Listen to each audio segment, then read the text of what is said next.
মধ্যপ্রাচ্যের উত্তপ্ত পরিস্থিতির মধ্যেই নতুন এক সিরিজের উত্তেজনা সৃষ্টি হয়েছে। ইসরায়েলি প্রধানমন্ত্রী বেনিয়ামিন নেতানিয়াহুকে সরাসরি লক্ষ্যবস্তু করে হুমকি জারি করেছে ইরানের ইসলামী বিপ্লবী গার্ড কোর বা আইআরজিসি। তেহরান থেকে প্রকাশিত এই চরম হুমকিতে বলা হয়েছে, নেতানিয়াহু যদি বেঁচে থাকেন তবে তারা পূর্ণ শক্তি দিয়ে তাকে খুঁজে বের করা এবং হত্যার চেষ্টা অব্যাহত রাখবে।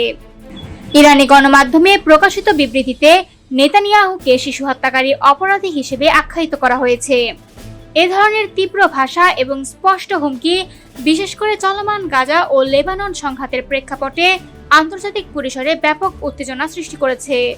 বিশ্লেষকরা মনে করছেন, এই হুমকি শুধুমাত্র দুটি দেশের মধ্যকার উত্তেজনাকেই বাড়াবে না, বরং পুরো মধ্যপ্রাচ্যের নিরাপত্তা পরিস্থিতিকে নতুন মাত্রায় ঝুঁকির মুখে ফেলে দেবে। যুক্তরাষ্ট্র ও ইসরায়েল ইতিমধ্যেই নিজেদের নিরাপত্তা ব্যবস্থা কঠোর করেছে।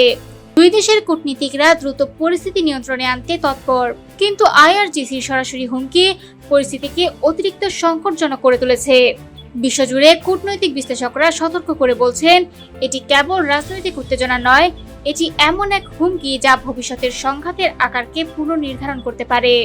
মধ্যপ্রাচ্যের এই সংকটের দিকে চোখ রাখতে হবে, কারণ নেতানিয়াহুকে লক্ষ্য করে এই ধরনের হুমকি পুরো অঞ্চলের জন্য বিপজ্জনক পরিস্থিতির ইঙ্গিত বহন করছে।